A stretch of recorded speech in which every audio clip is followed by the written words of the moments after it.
નમસ્કાર વિદ્યાર્થી મિત્રો, ગુડ મોર્નિંગ। ગયા લેક્ચરની અંદર વિજ્ઞાનમાં આપણે મનુષ્યની હૃદયની આંતરિક રચના, એમાં રુધિરનું પરિવહન, ત્યારબાદ રુધિરનું દબાણ એટલે કે બ્લડ પ્રેશર કેવી રીતે માપવામાં આવે એની આપણે ચર્ચા કરી હતી। આજનો આપણો જે નવો ટોપિક છે એ છે ત્રાક કણો દ્વારા રક્ષણ અથવા જાળવણી। ત્રાક કણો દ્વારા રક્ષણ અથવા જાળવણી, તો આપણે એ શરૂઆત કરીએ।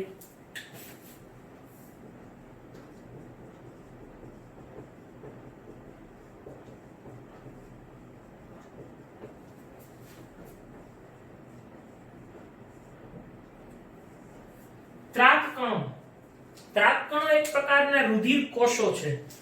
આપણે રુધિરના બંધારણમાં જોઈ ગયા હતા કે રુધિરના બંધારણમાં મુખ્યત્વે બે ઘટકો છે, રુધિર રસ અને રુધિર કોષો। એ રુધિર કોષો ત્રણ પ્રકારના હોય છે, રક્ત કણો, શ્વેત કણો અને ત્રાક કણો। તો એ પૈકીના જે ત્રાક કણો છે એ આપણા શરીરનું રક્ષણ અને જાળવણીનું કાર્ય કરે છે। કેવી રીતે? આપણે અગાઉ જોઈ ગયા કે આપણું શરીર એ વિવિધ નલિકાઓનું બનેલું એક તંત્ર છે।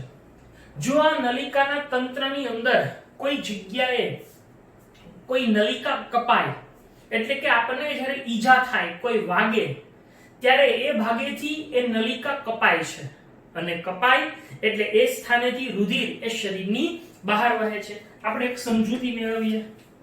ધારો કે આ આપણી એક આંગળી છે, બરાબર?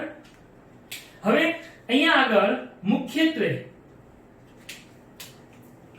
અહીંયાથી રુધિરની નલિકા આવતી હોય, એટલે કે અહીંયા કોઈ રુધિર નલિકા, ધમની શિરા કે રુધિર કેશિકા છે। હવે માની લો કે અહીંયા કપાય, કોઈ વાગે, એટલે આ ભાગેથી રુધિર એ શરીરની બહાર વહેવાનું શરૂ કરી દે છે, બરાબર? આમ રુધિર એ અહીંયાથી શરીરની બહાર વહે છે। સ્વાભાવિક છે, આપણે ઘણી વખત એવું જોઈએ કે કોઈ પાણીની પાઇપલાઇન જતી હોય ને એમાં વચ્ચે ભૂલથી કોઈ કટ થાય તો ત્યાંથી પાણી બહાર નીકળે। સેમ એની જેવું થયું કે આ નલિકામાં જ્યારે કોઈ ઈજા થાય, કપાય, ત્યારે એ ભાગેથી રુધિર શરીરની બહાર વહે છે। હવે જો રુધિરનો જથ્થો શરીરની બહાર વહી જાય તો જે આપણો જે પંપ છે એમાંથી દબાણ હોય, એ દબાણ પૂર્વક રુધિર નીકળતું હોય, એ દબાણ એ શરીરના બધા ભાગો સુધી પહોંચાડવા માટે અપર્યાપ્ત બની જાય છે। પરિણામે શરીરની અંદર કેટલીક ક્ષતિઓ ઉત્પન્ન થઈ શકે છે। આવી પરિસ્થિતિને હેન્ડલ કરવા, આવી પરિસ્થિતિ છે એને નિયંત્રિત કરવા માટે આ રક્તકણો ખૂબ અગત્યનો ભાગ ભજવે છે। ત્યાં નલિકાઓ જ્યારે કપાય છે ત્યારે એમાંથી રુધિર જેવું શરીરની બહાર વહે એટલે આ રક્તકણોની સાથે સાથે જે ત્રાક કણો હોય એ પણ બહાર આવે છે, અને આ ત્રાક કણો એ મુખ્યત્વે રુધિરને ગંઠાઈ જવાની ક્રિયા, જેને આપણે રુધિર જામી જવાની ક્રિયા કહીએ છીએ, એની અંદર મહત્વનો ભાગ ભજવે છે। તમારી માત્ર જાણકારી માટે કહી દઉં, તમારે આ વસ્તુ આગળ 11-12 સાયન્સમાં વધારે ડિટેલમાં આવશે, પણ અહીંયા જે ત્રાક કણો છે એ ત્રાક કણો એનું જે બાહ્ય પટલ હોય, જેને આપણે કોષરસ પડ કહે, કારણ કે એક પ્રકારના કોષ છે, એ અતિ સંવેદનશીલ હોય વાતાવરણ પ્રત્યે, વાતાવરણની જે હવા હોય એની પ્રત્યે સંવેદનશીલ હોય। એટલે જ્યારે એ રક્ત કણોની સાથે બહાર આવે ત્રાક કણો, ત્યારે એ વાતાવરણના સંપર્કમાં આવશે। વાતાવરણના સંપર્કમાં આવે એટલે ત્રાક કણોનું જે કોષરસ પટલ હોય એ ફાટે એટલે એમાંથી એક ચોક્કસ પ્રકારનું રસાયણ મુક્ત થાય, અને એ રસાયણ રુધિર જામી જવાની જે ક્રિયા હોય એને શરૂ કરે છે। આ ઉપરાંત રુધિર રસ જે આપણે જોઈ ગયા એની અંદર પણ એક ખાસ પ્રકારનું પ્રોટીન હોય જેને ફાઇબ્રિનોજન કહેવાય છે। આ ફાઇબ્રિનોજન નામનું પ્રોટીન પણ રુધિરને જામી જવાની ક્રિયામાં ખૂબ મહત્વનો ભાગ ભજવે છે, પરંતુ આ બંને વસ્તુઓ તમે 11-12 સાયન્સની અંદર ભણશો। તો આ રીતે ત્રાક કણો દ્વારા આ નલિકાયુક્ત જે તંત્ર છે એની જાળવણી અને રક્ષણનું કાર્ય થાય છે। ખાસ કરીને જો આમાંથી રુધિર વહી જાય તો જે દબાણ હોય, બ્લડ પ્રેશર હોય, એ વિક્ષેપ પડે, એ પૂરતું ન રહે, એના પરિણામે મેં કીધું એમ કેટલીક ખામીઓ સર્જાય છે, અને જો ખૂબ વધારે પ્રમાણમાં રુધિરનો જથ્થો શરીરમાંથી વહી જાય તો વ્યક્તિનું મૃત્યુ પણ થઈ શકે છે। અહીંયા ત્રાક કણો દ્વારા રક્ષણ કે જાળવણી એ પૂર્ણ થાય છે। એના પછીનો ખૂબ અગત્યનો એવો ટોપિક છે લસિકા તંત્ર। તો જોઈએ લસિકા તંત્ર।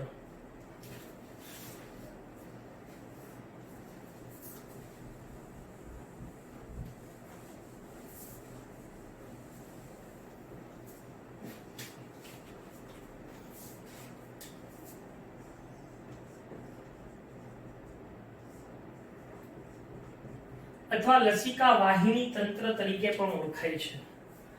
આ લસિકા તંત્ર શરૂ કરતા પહેલા મારે તમને ફરી વખત આપણે જે રુધિર વાહિનીઓની વાત કરી ગયા હતા, ધમની, શિરા અને રુધિર કેશિકાને આપણે આકૃતિ દોરી હતી, એ ફરીથી અહીંયા હું દોરીશ અને પછી આપણે આ લસિકા તંત્ર વિશે સમજૂતી મેળવીએ.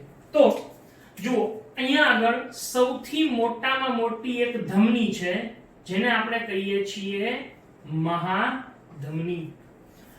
આ મહાધમની એ શાખાઓમાં વિભાજિત થાય ત્યારે એને આપણે કહીએ છીએ ધમની. ઓકે, આ ધમની એ ફરી વખત શાખાઓમાં વિભાજિત થઈ અને બનાવે છે ધમનિકા. આને કહેવાય છે ધમનિકા. હવે આ ધમનિકાઓ આપણે જોઈ ગયા કે જ્યારે ઈ આગળ ફરી વખત સૂક્ષ્મ શાખાઓમાં વહેંચાય તે પેશી કોષોની આજુબાજુ સાંકડા વ્યાસવાળી અને એકદમ પાતળી દિવાલ ધરાવતી શાખાઓમાં વિભાજિત થાય છે, જેને આપણે રુધિર કેશિકા કહીએ છીએ. તો અહીંયા આગળ ધમનિકા એ રુધિર કેશિકામાં રૂપાંતર પામે છે આ રીતે. પાતળા વ્યાસવાળી, પાતળી એકદમ સાંકડા વ્યાસવાળી અને પાતળી દિવાલવાળી, એક સ્તરીય જાડાઈવાળી, અને એની અંદર સૂક્ષ્મ છિદ્રો પણ હોય. આ રુધિર કેશિકાઓની અંદર સૂક્ષ્મ છિદ્રો હોય છે. તો અહીંયા આગળ હું નામ લખીશ રુધિર કેશિકા. હવે ફરી વખત આપણે એવું જોઈ ગયા હતા કે અહીંયા આગળ બધા પેશી કોષો રહેલા હોય છે, બરાબર? આ બધા પેશી કોષો છે.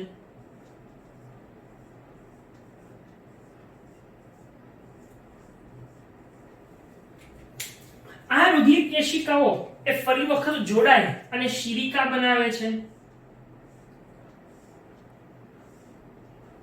રુધિર કેશિકાઓ જોડાય અને શું બનાવે છે? શિરિકા. ઓકે, આવી જુદી જુદી શિરિકાઓ ભેગી મળી અને શું બનાવે છે? શિરા. અને આવી જુદી જુદી શિરાઓ ભેગી મળી અને બનાવે છે મહાશિરા. હવે આ મહાશિરા કઈ તરફ જાય છે? હૃદય તરફ. અને આ મહાધમની શેમાંથી નીકળે છે? હૃદયમાંથી નીકળે છે અને આ હૃદય તરફ જાય છે. હવે અહીંયા આગળ જે લસિકા છે એ શું છે એ હવે આપણે સમજીએ.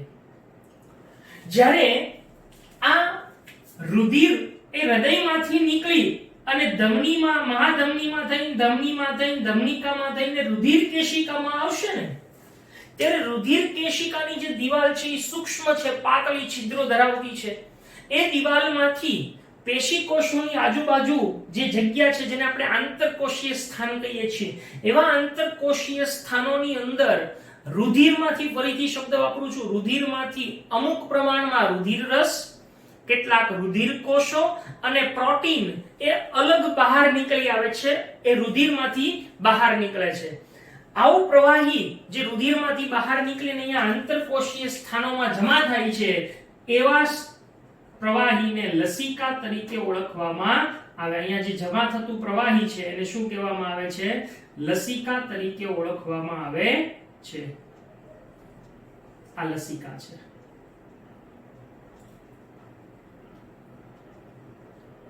એકચ્યુઅલી પેશીય જળ અને લસિકા આ બે શબ્દો છે, પરંતુ બંનેના સ્થાનને આધારે એના નામ અલગ અલગ થાય.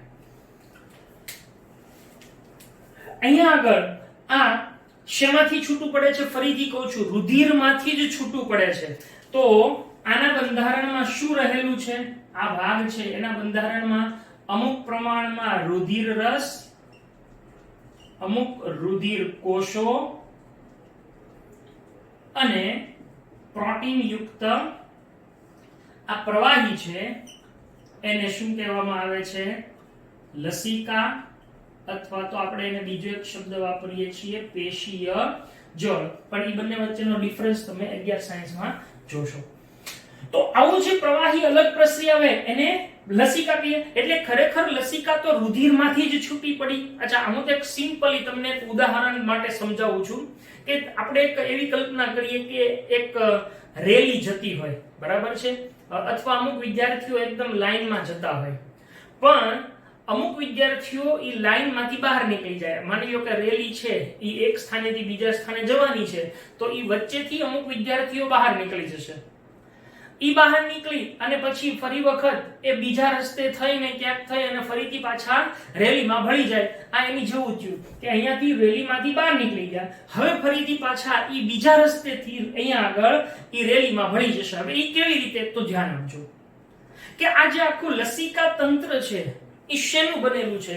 તો કે લસિકા તંત્રના બંધારણમાં લસિકા પોતે એટલે કે આ, લસિકા વાહિકાઓ, લસિકા વાહિનીઓ, લસિકા ગ્રંથિ અને લસિકા ગાંઠ, આટલા અંગોનો સમાવેશ થાય છે. આ તમારે યાદ રાખવાનું છે. લસિકા તંત્રની રચનામાં કોનો કોનો સમાવેશ થાય? લસિકા, લસિકા વાહિકા, લસિકા વાહિની, લસિકા ગ્રંથિ અને લસિકા ગાંઠ. આટલા અંગોનો સમાવેશ લસિકા તંત્રમાં થાય છે. ઓકે, હવે શું થાય સમજીએ કે અહીંયા આગળ જે આંતરકોષીય સ્થાનોમાં પ્રવાહી આવ્યું એને આપણે લસિકા કહીએ છીએ. એ રંગવિહીન પ્રવાહી છે. આવો પણ આપણને પ્રશ્ન પૂછાય. એ રંગવિહીન પ્રવાહી હોય છે. હવે આ આંતરકોષીય સ્થાનોમાંથી ઈ પ્રવાહીને રુધિરમાં લઈ જવા માટે કોણ ભાગ ભજવશે? તો કે લસિકા વાહિકાઓ. એટલે અહીંયાથી હવે લસિકા વાહિકાઓ નીકળશે. આવી બધી લસિકા વાહિકાઓ આ આંતરકોષીય પ્રવાહીને એકઠું કરશે. તો હવે આપણને એવો પ્રશ્ન થાય કે તો આ બધું અહીંયા બહાર છૂટું પડ્યું શું કામ?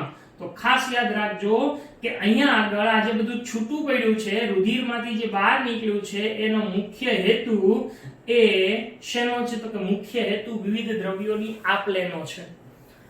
જેમ રુધિર એક કોષોની સાથે ઓક્સિજન, કાર્બન ડાયોક્સાઇડ, પોષક દ્રવ્યો, ઉત્સર્ગ દ્રવ્યોની આપ-લે કરે છે, એમ આ પણ એ આવા દ્રવ્યોની આપ-લે માટે જ રુધિરમાંથી અલગ પ્રસરી આવે છે.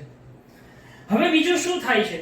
તો કે આ આંતરકોષીય પ્રવાહી એ ફરીથી લસિકા વાહિકાઓ દ્વારા એકઠું થાય. આ બધી લસિકા વાહિકાઓ, આ લસિકા વાહિકાઓ ભેગી મળી અને લસિકા વાહિની બનાવે છે. જુદી જુદી લસિકા વાહિનીઓ ભેગી મળી અને મોટી લસિકા વાહિની બનાવે છે. અને આ મોટી લસિકા વાહિની અંતે મોટી શિરામાં ખુલે. એટલે મોટી શિરા એટલે કઈ શિરા? મહાશિરા. તો જુઓ, આ પ્રવાહી અહીંયાથી આમ આ માર્ગે આવી અને રુધિરમાં પાછું ભળી જશે. જ્યારે પેલું રુધિર છે ઈ તો અહીંયાથી આમ થઈને આ માર્ગે આવશે એટલે અહીંયા આગળ બંને પાછા ભેગા થઈ જશે. નહીતર તો જો સતત આવી રીતે લસિકા રુધિરમાંથી છૂટી પડી જાય તો રુધિરનું જે પ્રવાહી માધ્યમ છે એમાં ઘટાડો થઈ જાય. પરંતુ અહીંયાથી ફરી વખત એ રુધિરની અંદર ભળી જાય છે. આ લસિકા એનું મુખ્ય કાર્ય શું છે? લસિકા તંત્રનું શરીરમાં કાર્ય શું છે?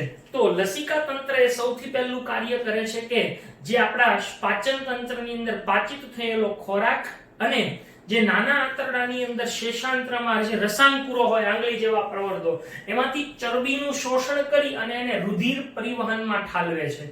એટલે ચરબીનું એનું શોષણ એ જે આંતરડામાં થાય છે એ કોણ કરવાનું કામ કરે છે? આ લસિકા વાહિનીઓ, જેને પયસ્વિની પણ કહેવાય છે.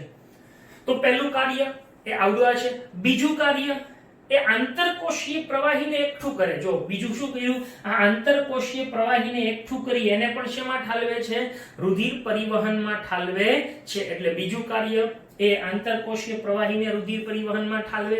અને ત્રીજું અને અગત્યનું કાર્ય કે અહીંયા જે રુધિર કોષો છે એ મુખ્યત્વે કયા હોય છે? તો કે WBC એટલે કે વ્હાઇટ બ્લડ સેલ, જેને આપણે શ્વેત કણો કહીએ છીએ, કે જે આપણા શરીરનું રક્ષણ કરે છે.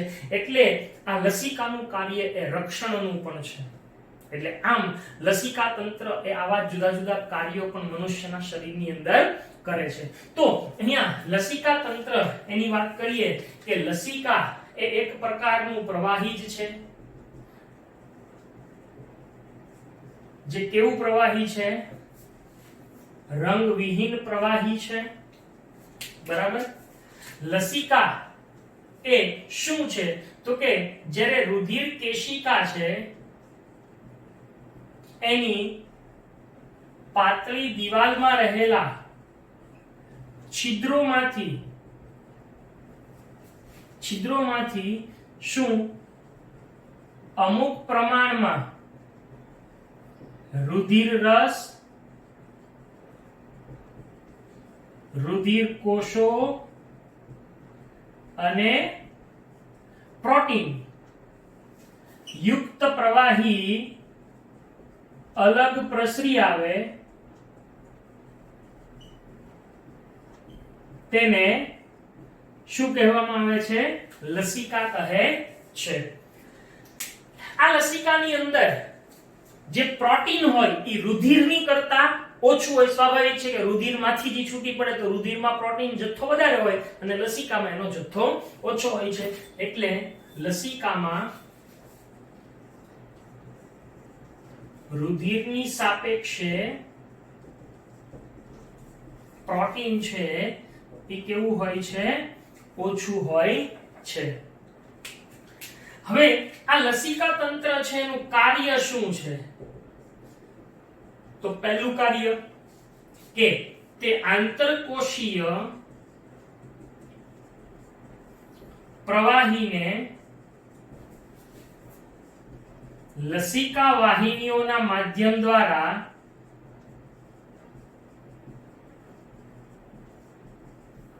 એકત્રિત કરીને શું કરે છે? રુધિર પરિવહનમાં પાછું ઠાલવે છે. બીજું કાર્ય શું કરે છે? તો હવે આપણે જોઈએ કે આપણે ભણી ગયા હતા કે ભાઈ આપણા આંતરડાની અંદર આવા આંગળી જેવા પ્રવર્ધો હોય જેને રસાંકુરો કહેવાય. એ રસાંકુરોની અંદર અહીંયાથી આવી લસિકા વાહિનીઓ જતી હોય અને એ રુધિર સાથે ભળી જતી હોય. તો શું થાય કે જેનું ચરબી હોય એ ચરબી અને અન્ય ખોરાક હોય એ અહીંયા આગળ શોષાય ત્યારે શોષણ પામીને લસિકા વાહિનીઓમાં આવે અને એ લસિકા વાહિનીઓ એ ખોરાકને ક્યાં ઠાલવે છે? રુધિરમાં ભેળવે છે. એટલે બીજું કે લસિકા વાહિનીઓના માધ્યમથી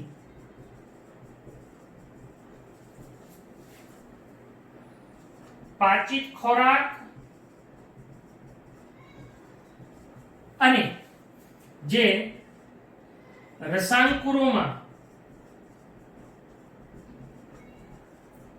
ચરબી હોય એનું શોષણ કરીને ચરબીનું શોષણ કરી અને એને ક્યાં ઠાલવે છે? રુધિર પરિવહનમાં ભેળવે છે. અને ત્રીજું અને સૌથી અગત્યનું કાર્ય એ શું કરે છે? તો કે તે રક્ષણનું કાર્ય કરે છે. આમ રુધિરની સાથે સાથે એટલે કે રુધિરાભિસરણ તંત્રની સાથે સાથે આ લસિકા તંત્ર પણ ખૂબ અગત્યનો ભાગ ભજવે છે. તો અહીંયા માનવની અંદર જે પરિવહન છે એની ચર્ચા પૂરી થાય છે. હવે પછીનો જો આપણો ટોપિક લેવાનો છે એ છે વનસ્પતિમાં વહન. તો જોઈએ વનસ્પતિમાં વહન.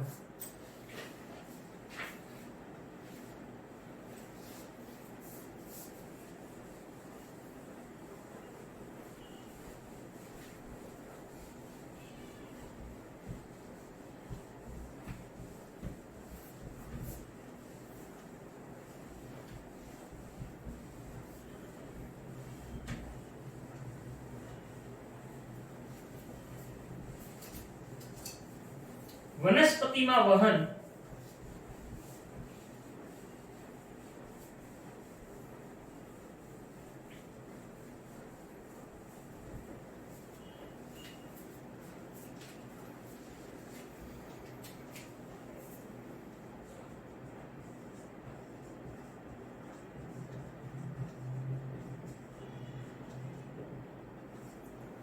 આપણે જાણીએ છીએ અગાઉ ભણી ગયા કે વનસ્પતિ પ્રકાશ સંશ્લેષણની ક્રિયા કેવી રીતે કરે છે.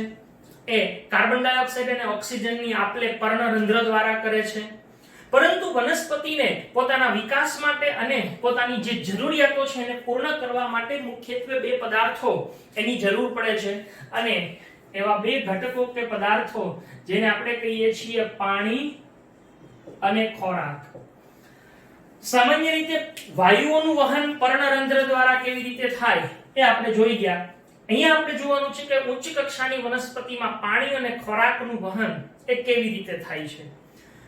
આપણે એ જાણીએ છીએ કે વનસ્પતિ પાણી એ કોના દ્વારા મેળવે છે? તો કે વનસ્પતિ પાણી એ મૂળ દ્વારા મેળવે છે.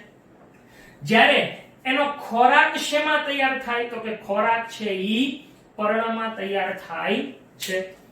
સિમ્પલી સમજીએ કે આ એક વનસ્પતિ છે, બરાબર? આ એનું પર્ણ છે અને અહીંયા એના મૂળ છે. ઓકે, તો વનસ્પતિ પાણી ક્યાંથી મેળવે છે? જમીનમાંથી, મૂળ દ્વારા, અને એ પ્રકાશ સંશ્લેષણની ક્રિયા દ્વારા પોતાનો ખોરાક તૈયાર ક્યાં કરે છે? તો કે પર્ણમાં તૈયાર કરે છે. હવે બે વસ્તુ થશે. એક, મૂળમાંથી જે પાણી શોષાય એની કોને જરૂરિયાત છે? તો કે મૂળમાંથી જે પાણી શોષાશે એની જરૂરિયાત પર્ણ સુધી છે. અને પર્ણમાં જે ખોરાક તૈયાર થાય એ ખોરાકની જરૂરિયાત કોને છે? તો કે મૂળને છે. આમ વનસ્પતિના દરેક ભાગોને ખોરાક અને પાણીની જરૂરિયાત હોય છે. એટલે વનસ્પતિમાં પાણી અને ખોરાકનું વહન થવું જરૂરી છે. હવે જો અહીંયા આગળ આ મૂળ અને પર્ણ વચ્ચેનું અંતર ઓછું હોય, સમજીએ બરાબર, કે જો આ મૂળ અને પર્ણ વચ્ચેનું અંતર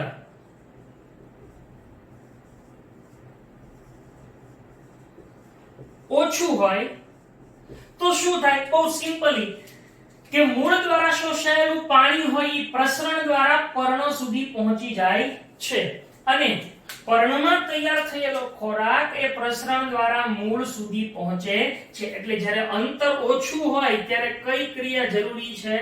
તો કે પ્રસરણ દ્વારા આ જે ખોરાક અથવા પાણી છે એ એક ભાગમાંથી બીજા ભાગમાં પ્રસરણ દ્વારા સરળતાથી વહન પામી શકે છે.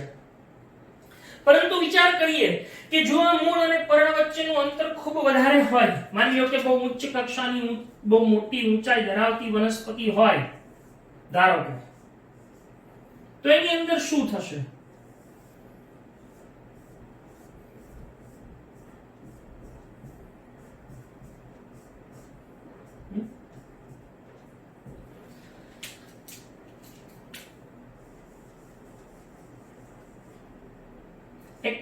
અહીંયા આપણે ખાલી પર્ણ દોરીએ છીએ.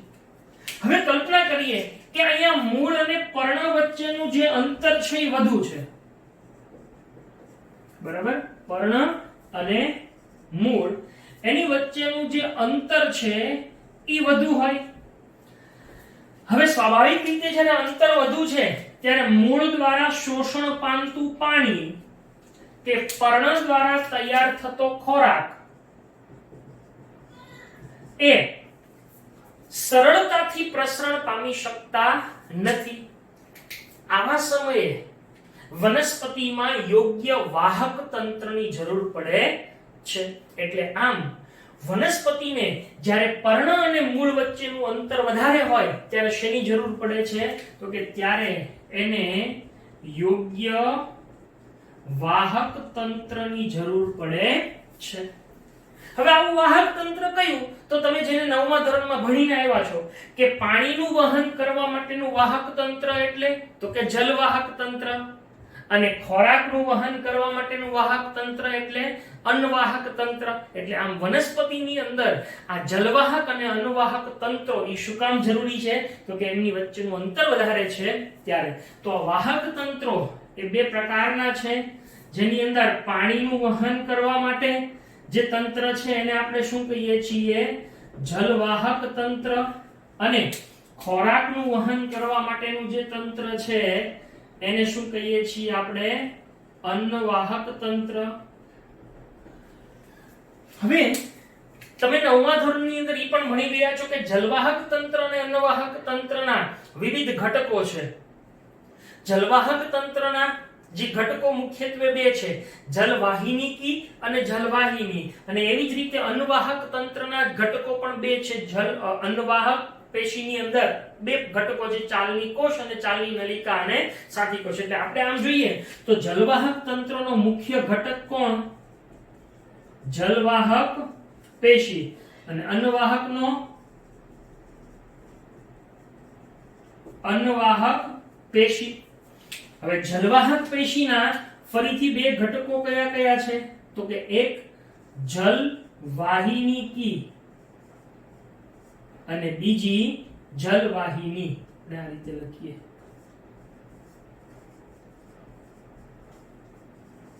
જ્યારે અન્નવાહક પેશીના બે ઘટકો કયા કયા? એક ચાલની કોષ અને બે ચાલની નલિકા અને સાથી કોષ.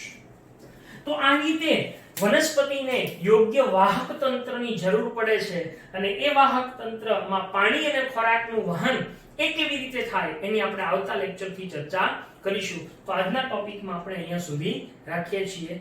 Thank you.